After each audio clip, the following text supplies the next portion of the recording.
Consider two blocks A and B of masses m1 equals to 10 kg and m2 equals to 5 kg that are placed on a frictionless table. ठीक है, frictionless दिया है तो underline कर दो. The block A moves with a constant speed v equals to 3 meter per second towards the block B kept at rest. A spring with spring constant k equals to 3000 Newton per meter is attached with the block B as shown in the figure. After the collision, suppose that the blocks A and B along the spring is constant compression state move together. ठीक है, ये चीज़ भी underline कर लेते हैं. Move together. Then the compression in the spring is neglect the mass of the spring. तो basically क्या हुआ है कि एक ब्लॉक है A, है ना, वो v वेलोसिटी 3 मीटर पर सेकेंड के साथ मूव कर रहा है, जो कि एक दूसरे ब्लॉक के साथ कोलाइड हो जाएगा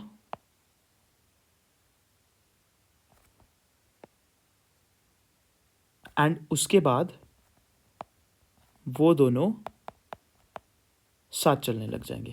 मास इक्वल्स टू 10 kg और 5 kg है. बिफोर है ये, before collision, and after collision क्या होगा कि दोनों साथ चलने लग जाएंगे v वेलोसिटी के साथ, b a, एंड ये दोनों साथ चलने लग जाएंगे किसी एक v प्राइम वेलोसिटी के साथ. एंड हमें बताना है कि ये जब ये कोलाइड हुए तो इन दोनों के बीच में कंप्रेशन क्या हुआ, मतलब x. ठीक है, तो एक चीज़ है कि एक्सटर्नल कोई फोर्स नहीं है.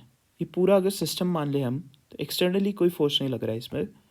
तो इसका मतलब ये है कि मोमेंटम जो है वो कंजर्व है हमारे पास.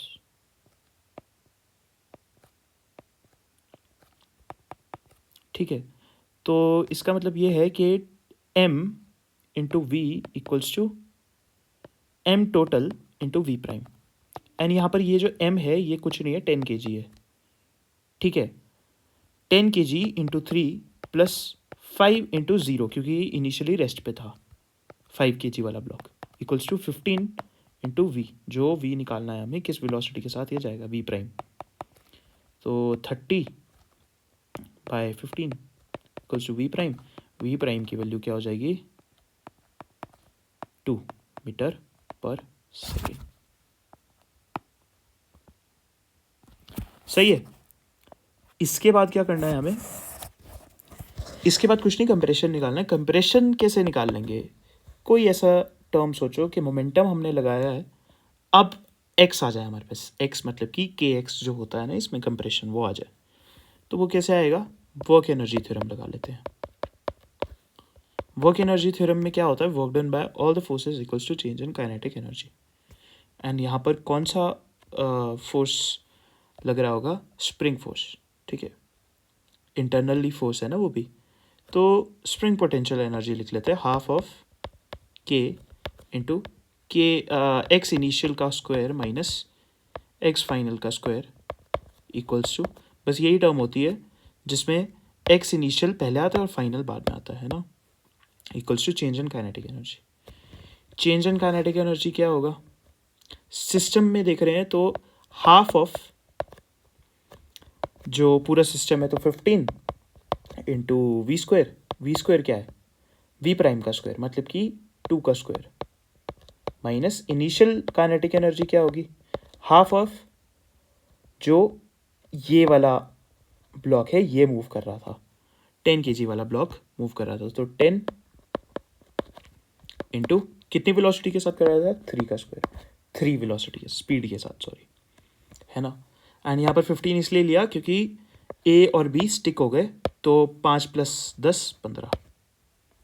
सही है, तो अब 2 काट दो नीचे से. एंड इनिशियल जो हमारे पास कंप्रेशन है ये तो ज़ीरो ही होगा. इनिशियल तो कोई कंप्रेशन नहीं था ना, क्योंकि ये तो फ्री था स्प्रिंग. उसके बाद जब इसको एकदम से कोलिजन हुआ इन दोनों के बीच में, तो स्प्रिंग दब गया होगा किसी एक्स कंप्रेशन के साथ. ठीक है, तो के की वैल्यू कितनी थी 3000 into minus of x final का स्क्वायर इक्वल्स टू 15 इंटू 4 है ना, 15 इंटू 4 माइनस 90। तो ये क्या हो जाएगा हमारा 2×2=60, 60 ही होगा ना यहाँ, 60 माइनस 90 30, 3000 यहाँ था ही,